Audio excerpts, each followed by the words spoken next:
Alô, professor. Tô aqui hoje para te falar de um livro que traz à tona uma questão que nem sempre é falada nas escolas, apesar de ser super importante, que é como vivem as pessoas idosas. O livro se chama Vovó é Poder, foi escrito por Fabrício Carpinejar e ilustrado por Ana Cárdia. A história é contada pelo ponto de vista de uma menina que relembra momentos vividos com a avó.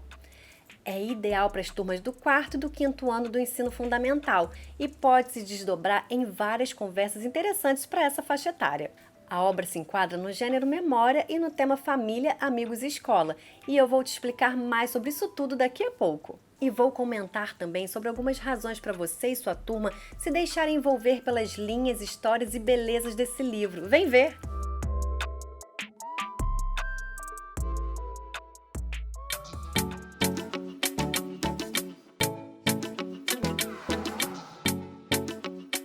Vovó é Poder, escrito por Fabrício Carpinejar e ilustrado por Ana Cárdia, é narrado por uma menina tímida e esperta de quem a gente não sabe o nome. O que a gente sabe é que ela se espanta com uma descoberta que faz durante uma tarefa escolar. Ela percebe as dificuldades enfrentadas por muitos idosos que não são vistos nem ouvidos por suas famílias, que são abandonados em asilos ou trancados em quartos, vivendo em situação de maus tratos e de solidão. Triste, né? E a narradora fica surpresa porque ela convive com uma realidade muito diferente dessa. A avó dela, que tem 50 anos, é muito ativa e feliz, trabalha numa grande empresa, faz atividades físicas, dança com as amigas e até usa aparelho nos dentes, assim como a neta. Um perfil bem diferente daquele que a menina viu nas pesquisas. A avó dela foge do estereótipo da avó de cabelos brancos, de bengala e chale, como tantas vezes já vimos em outros livros, filmes ou desenhos animados. Esse contraste pode despertar o interesse das alunas e dos alunos para que a turma comente sobre como são as suas avós ou outras pessoas mais velhas de suas famílias. É importante atentar, professora, professor, que nem todos os estudantes conviveram ou ainda convivem com suas avós e por isso esse tema pode ser sensível. É bom observar a realidade de cada criança. Às vezes é outra pessoa da família, uma tia, por exemplo, quem ocupa esse papel. O ideal é abrir o diálogo para outras possibilidades de configurações familiares. Assim, todas as crianças se sentem acolhidas e representadas, né? Voltando a falar sobre o autor dessa obra, Fabrício Carpinejar nasceu na cidade gaúcha de Caxias do Sul. É filho dos também poetas Maria Carpe e Carlos Nejar e foi da junção dos sobrenomes dos pais que Fabrício criou seu nome artístico, Carpinejar. O escritor já recebeu mais de 20 prêmios literários. Além de escritor, é palestrante, comentarista e mestre em literatura brasileira pela Universidade Federal do Rio Grande do Sul. Suas obras abordam diferentes temas, entre os quais se destacam as relações familiares, como é o caso de Vovó é Poder. Já a ilustradora dessa obra, Ana Cárdia, que é um pseudônimo de Ana Carolina de Paula, nasceu em Franca, no interior de São Paulo.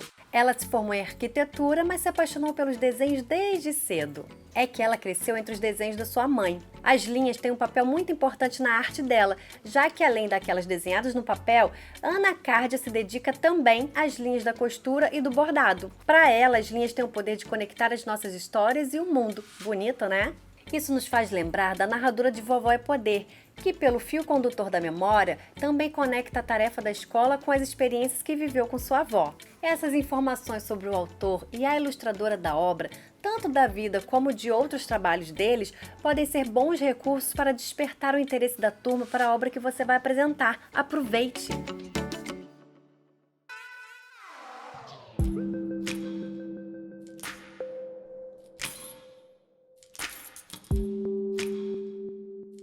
Agora eu quero comentar com você sobre o tema e o gênero dessa obra que você vai trabalhar. Vovó é Poder tem como tema família, amigos e escola.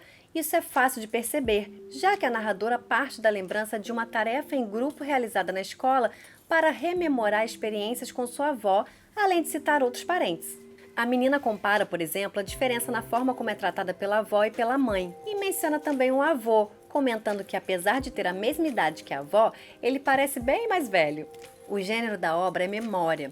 Isso porque há o foco narrativo em primeira pessoa, já que a narradora é também uma personagem do livro e os relatos são construídos a partir de experiências vividas por ela. Nesse gênero literário, o narrador costuma relembrar o passado e menciona fatos e pessoas importantes em sua vida. No texto de Vovó é Poder, O tempo passado fica evidente logo no início do relato, quando a narradora se lembra da atividade realizada na escola e das considerações da professora.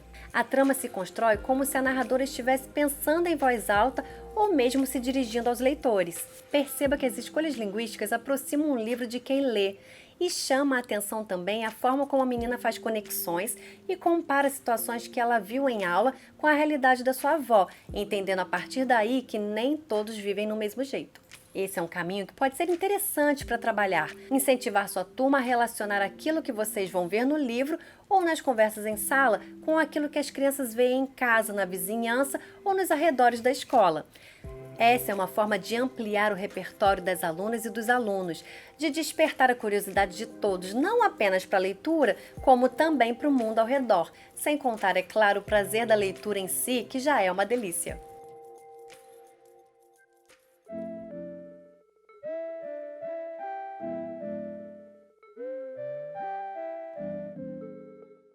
Despertar o gosto das crianças pela literatura é, sem dúvida, um dos objetivos da escola e você, professor e professor, tem um papel fundamental nisso.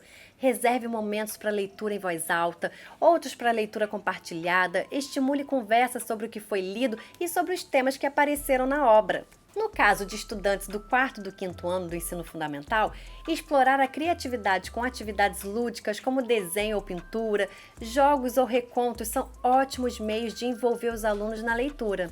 Nessa faixa etária, as crianças costumam gostar de falar, de compartilhar umas com as outras as novas descobertas. Elas gostam de atenção, de serem ouvidas, então não economize das interações verbais. Essa obra rende muito assunto. Se você fizer perguntas sobre os personagens, os ambientes, as ilustrações, enfim, sobre cada detalhe do livro. Vovó é Poder convida a refletir sobre as famílias, sobre os responsáveis das crianças. Elas podem se animar a perguntar em casa sobre as memórias de quando eles, os adultos, eram crianças, sobre as recordações que têm de suas avós ou de outras mulheres que tenham sido como avós para eles. Já pensou que legal se a leitura em sala de aula se desdobrar dessa forma?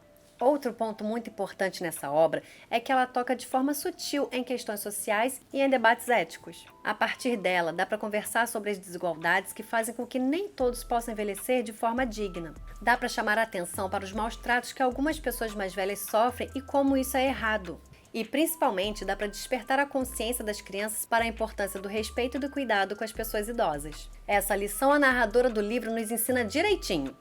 Com o relato de suas lembranças, ela mostra como teve momentos afetuosos e divertidos com a avó e como pode ser especial aproveitá-los. A menina compara as atitudes da avó e as atitudes da mãe. Com a mãe, existem regras e restrições. Já com a avó, ela pode comer sorvete, pipoca e chocolate, pode se fantasiar com objetos emprestados, enfim, pode tudo. E daí surge um aspecto interessante do título do livro. Ao mesmo tempo em que a vovó é poder porque é poderosa, dona de uma vida cheia de atividades, a vovó também é poder porque com ela a neta pode mais coisas. Na literatura, as palavras são escolhidas para produzir determinados efeitos de sentido. Essa escolha do autor amplia os significados do título e o torna mais divertido. Que tal levar todo esse universo de possibilidades para sua turma? Espero que esse vídeo te inspire a fazer um ótimo trabalho com muita troca, aprendizado e diversão. Até a próxima!